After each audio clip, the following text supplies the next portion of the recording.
Interview with Don Charles, of course, the trainer of Daniel Dubois, and he's very confident. In fact, he's so confident, he reminds me a lot of Dewey Cooper, the trainer of Francis Ngannou before they went into their fight with AJ.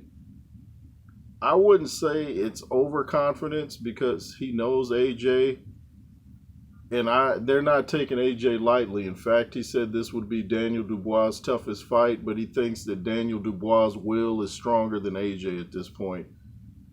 He says he helped to build AJ, so he knows how to break him. And that's not necessarily true because who he knew at that time is not who's in front of him now. It's like I always say when people keep talking about AJ and Ruiz won, that AJ no longer exists. This is a different AJ.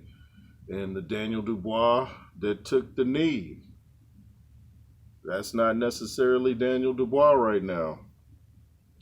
But Don Charles, when you talk too much, you reveal a lot. Like I always say, you don't really have to ask people a lot of questions to find out who they are. If you let people talk long enough, they'll reveal who they are. And Don Charles said a lot, and I'm not sure if he wanted to really let that out of the bag, but he said when he first met Daniel Dubois, he said people can be insecure.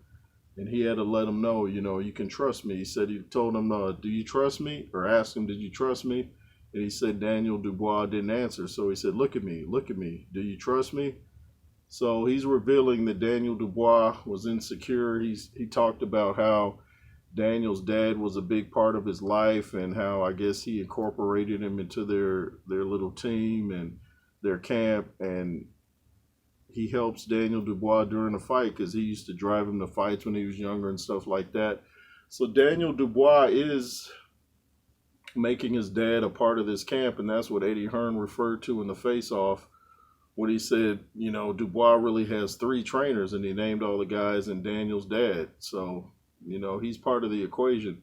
So it's going to matter on the night of the fight with AJ who's got Daniel's ear and who he's going to listen to more. Is it going to be Don Charles or his dad?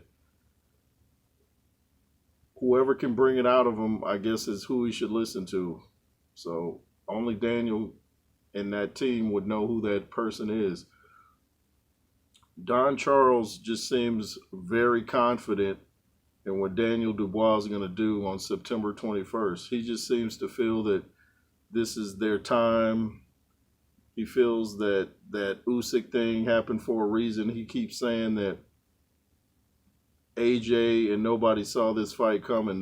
Daniel Dubois wasn't on the radar, and that's very true. I don't think that Anthony Joshua thought he'd fight Daniel Dubois, at least not this soon. I never thought these two would fight in the pros at all, so I'm glad to see it's happening. I just thought they were going down different paths, but, looks like it is going to happen. But Don Charles talking very, very confident. I haven't seen any recent interviews with Ben Davison, but I know Ben Davison is watching all these interviews. He's catching little things like what Don said about insecurity.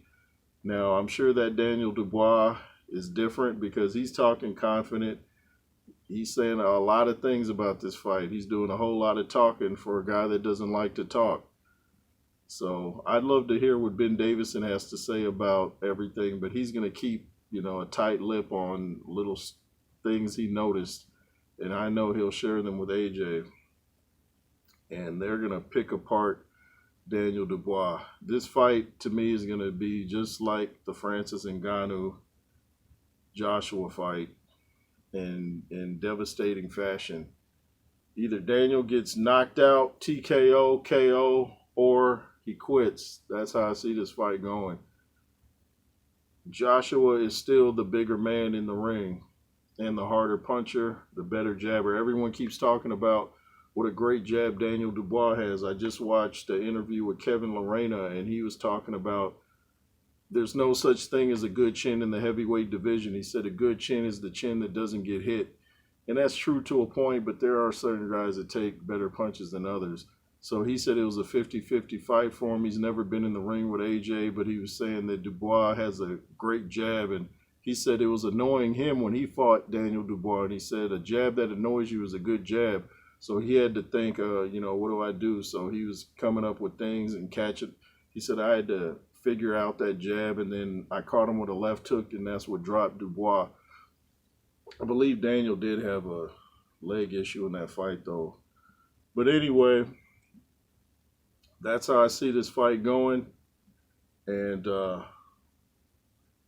we'll see if Daniel Dubois lives up to the name Triple Knee instead of Triple D. It's the J. Roos Theory. Make sure to comment, share, subscribe. Hit that thumbs up, way up. If you wish to donate to the platform, the Cash App is $JRoos33. LSR forever, and be fearless. Yay.